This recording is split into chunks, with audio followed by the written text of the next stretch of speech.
March 2nd, 2024. Almost 2 weeks after being struck by a Houthi anti-ship missile, the Belize-flagged bulk carrier MV Rubymar has sunk in the Red Sea. The ship represents the first vessel to be sunk by Houthi forces since their attacks on Red Sea shipping began in late October. Now all eyes turn towards the potential ecological disaster that may result from the ship's cargo of 41,000 tons of fertilizer. In this video, I'll provide a brief overview of the attack on the Rubymar as well as potential consequences of its sinking. The Rubymar was struck on February 18th by a Houthi missile that caused severe flooding of the ship's engine room and other rear compartments. The crew was forced to abandon ship and were picked up by a passing cargo vessel and dropped off in Djibouti. The Rubymar was left abandoned and continued to drift for miles while leaking oil and fuel from its engines, as well as continuing to take on water. New footage showed that the ship had continued to sink by the stern. Sal Mercogliano from the YouTube channel What Is Going On With Shipping reported in a video from a few days prior to the sinking that he had seen images of the vessel that indicated that the missile warhead had detonated, causing catastrophic damage that would be difficult to repair, even as a temporary measure.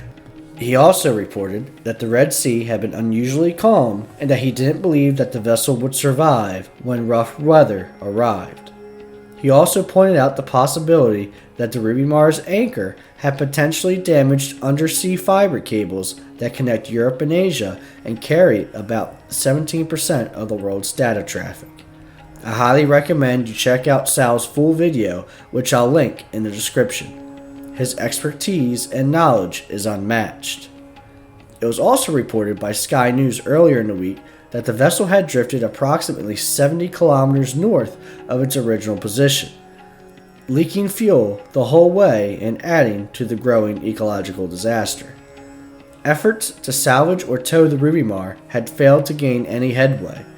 The U.S. Navy had offered to tow the ship to Djibouti, but the port refused to allow the ship to be towed in due to the damage sustained and the risk of bringing the volatile fertilizer into the port.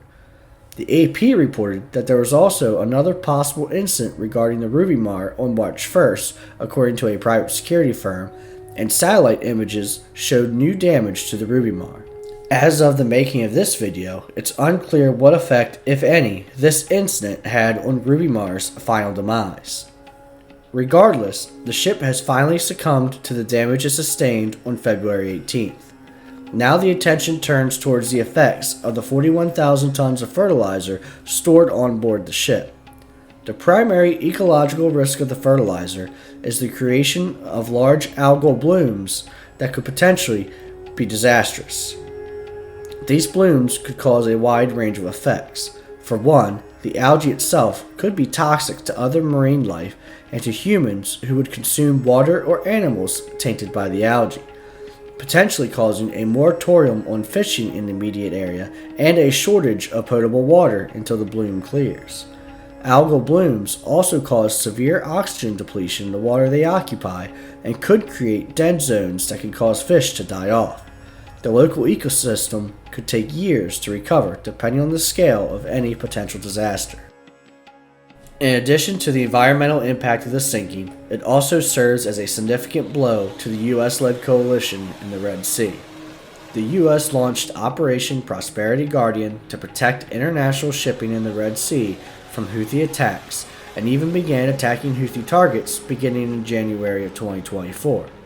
The sinking of the Rubymar has shown the overall failure of the current U.S. strategy in the Red Sea. U.S. and coalition forces have failed to secure the sea lanes from attack, and they failed to adequately degrade the Houthis' ability to launch attacks, despite dozens upon dozens of strikes inside Houthi territory. The success of the Rubymar attack will only serve as a propaganda coup for the Houthis and encourage them to continue to defy the United States and our allies.